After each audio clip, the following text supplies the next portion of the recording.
Hey guys, what's up? So today I get to check out a guitar brand that I've been wanting to check out for years. Dunable. So stay tuned.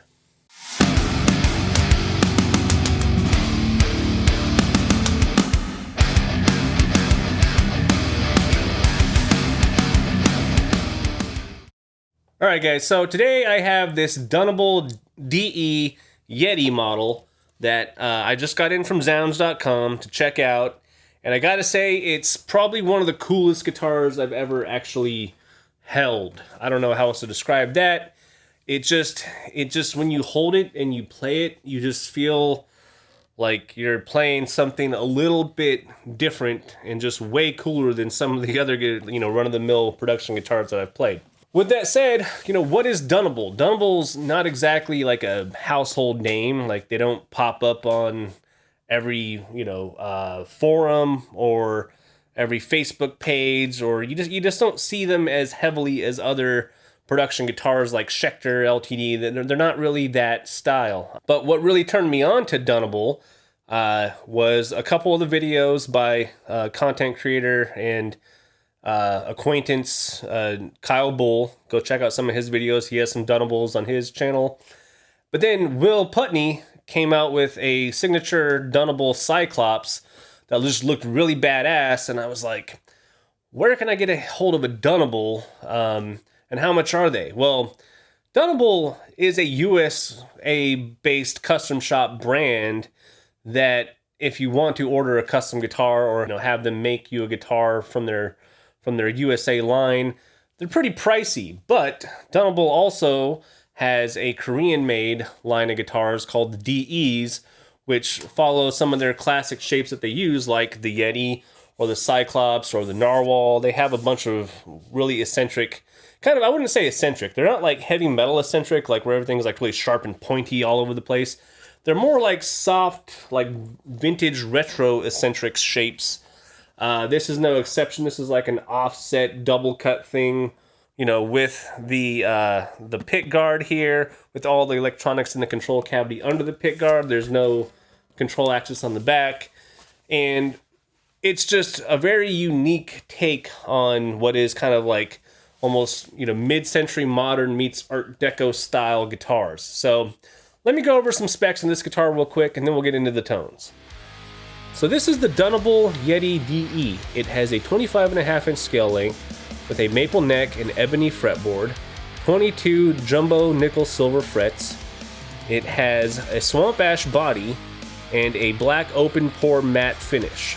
Pickups are proprietary Dunable Blade Wolf pickups, both ceramic, measuring 16 kiloohms for the bridge and 14 kiloohms for the neck. For hardware, we have Grover Rotomatic tuners, and for the bridge, we have a Tune-O-Matic and stop tail combination. And additionally, this guitar comes with a padded gig bag upon purchase. Those are the basic specs. We have a black open pore finish, which is really cool. We have these kind of vintagey, kind of TV style, 1960s style television tuning, knobs for volume and tone. The tone does have a coil split, three-way toggle. This headstock shape kind of got, like I said, it's got like this slanted Art Deco kind of thing going on. Hard to tell because with this being so black matte and then, kind of having this like Batman looking kind of profile to it, it's hard to say if we're going from like, Art Deco 1920s, 30s, or if we're really hitting like the mid-century modern stuff. It's kind of a blend of both. Either way, this thing sounds good. It looks good. And in reality, it's one of the best guitars I've ever played, especially coming in at the like $1,300 price mark. I'm going to plug it in, we're going to listen to it, and I'm going to give you my, you can already tell I love this guitar. This thing's like just really cool. But there are some things that I would change on it too. So don't get me wrong. There's some things on here that are kind of just okay. All right, so I'm on the clean channel. I will say, before I even start playing, these pickups have a very saturated, hot tone. They are just balls to the wall. If you can see here, they're like a blade style pickup. They're ceramic, and they just are aggressive, even on a clean channel. So here's clean.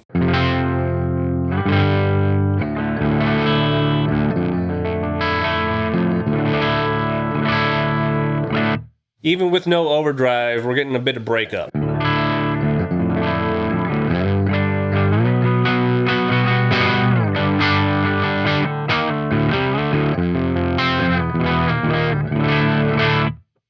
Now there's a sister model to this in a gloss black finish with gold hardware that has pickups that are much less output, that are more in like the vintage range of like 8 to 10K.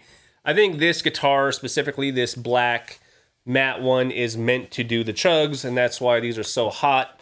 Even if I go to the neck pickup,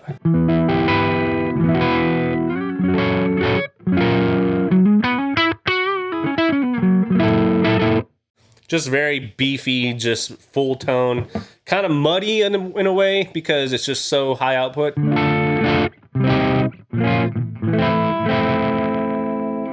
With the coil split, it kind of alleviates some of that.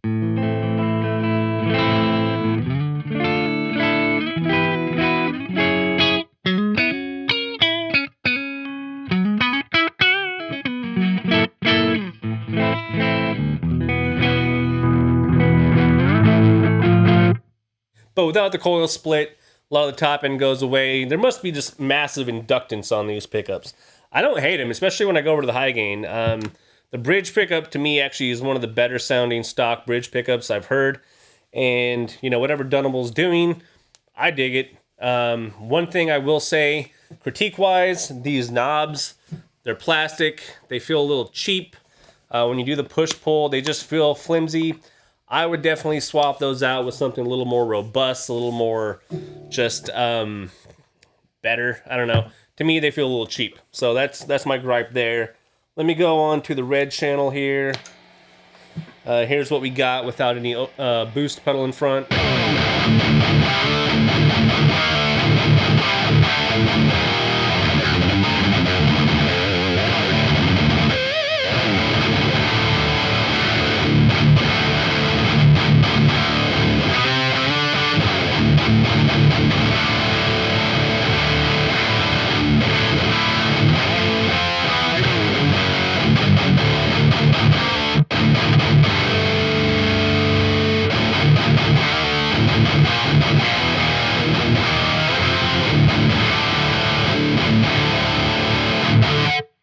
Those are just absurdly hot pickups. Like, they hit the front of this amp really hard.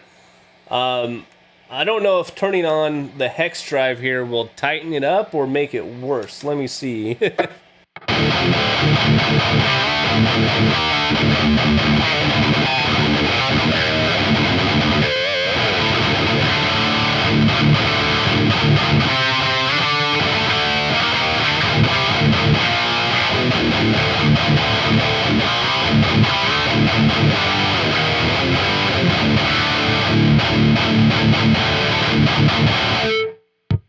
That actually did help it out. One thing I'm going to do right now that I've honestly never done with a stock pickup is lower it below the spec of what I typically run it. I usually run them about 3/16 of an inch. I'm going to go down just a little bit lower. This kind of is giving me the slug vibes a little bit. And, you know, these are only like 16 and 14K, you know, resistance, but, you know, resistance isn't everything. There's obviously something else going on here that's making these a bit hotter. So, lowered the pickup a little bit.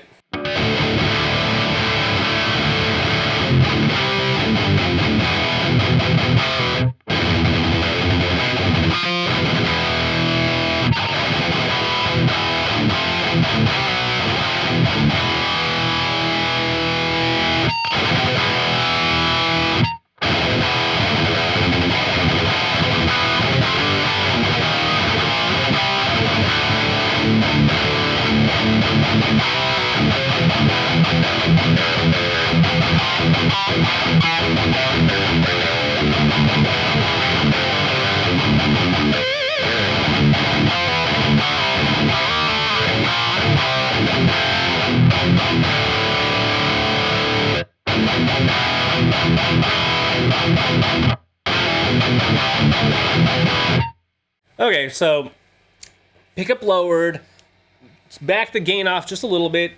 I actually turned the volume up a little bit just to give it a little bit more of that power amp section. With the hex drive on, it definitely tightens it up. I don't know that it's necessarily needed.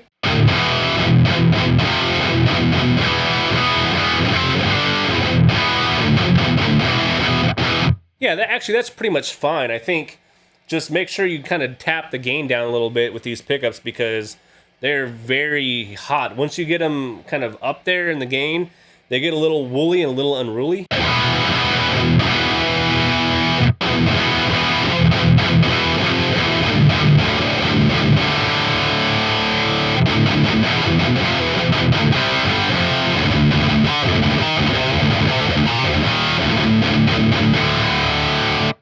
But yeah, they almost feels like they have a little bit of an overdrive already built into them because of how hot they are. If I go to the neck pickup,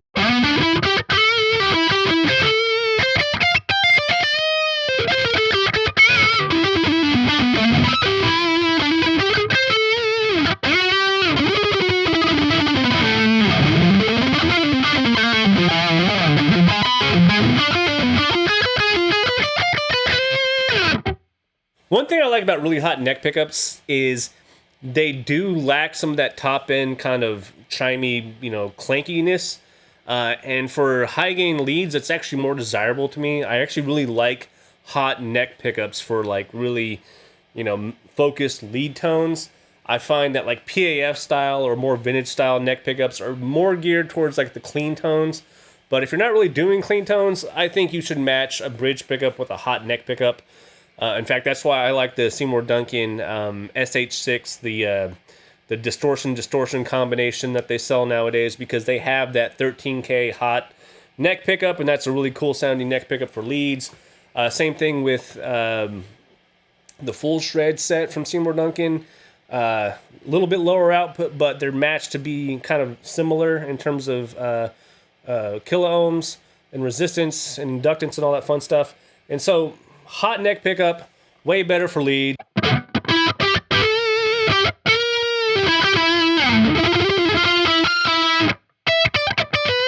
Not much of a lead player, but you get the fact that what I'm talking about is that top end just isn't biting. It's very smooth.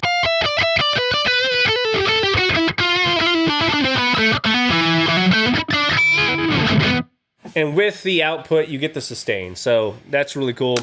But I'm really digging this bridge pickup, and I'm really digging the feel of this guitar. This guitar feels like one of the most comfortable guitars I've ever played. I can play it like this, or I can play it classical style, and it fits well in either position because of the cutouts and the belly cut and the shape. The last thing I will say about this guitar in terms of what I would expect for a $1,000+ guitar is these Grover tuners are nice. They're really nice tuners.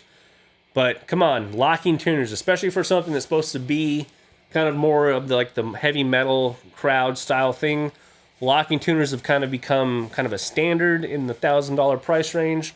I think this guitar with locking tuners would be pretty much the perfect guitar for anybody looking for something that's kind of adjacent to an SG style guitar, or kind of, a more modern take on an offset.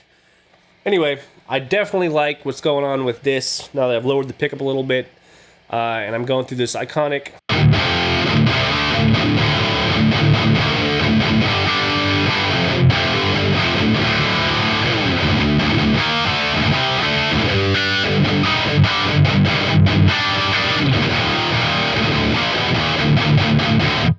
I don't even have the burn feature on. Let me see what that does.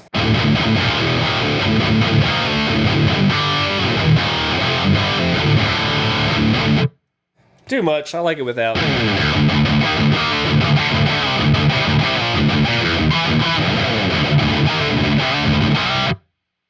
mean, this thing can do thrash. I mean, I can turn the mids down a bit, treble up.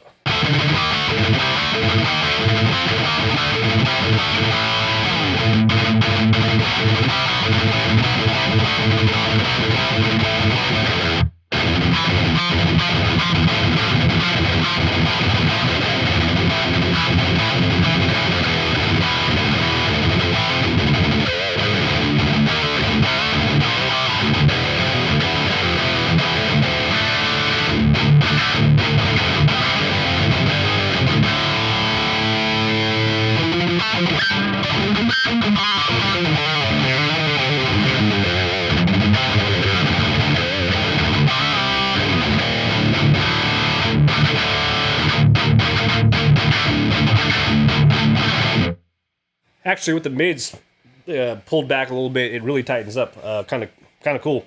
Anyway, that's what I got. Dunable, the DE. Go check it out at zZounds.com. I'll have a link in the description below. If this guitar wasn't something that I had to give back, I would definitely keep it in perpetuity. Yeah, man, really cool. So, check you guys later.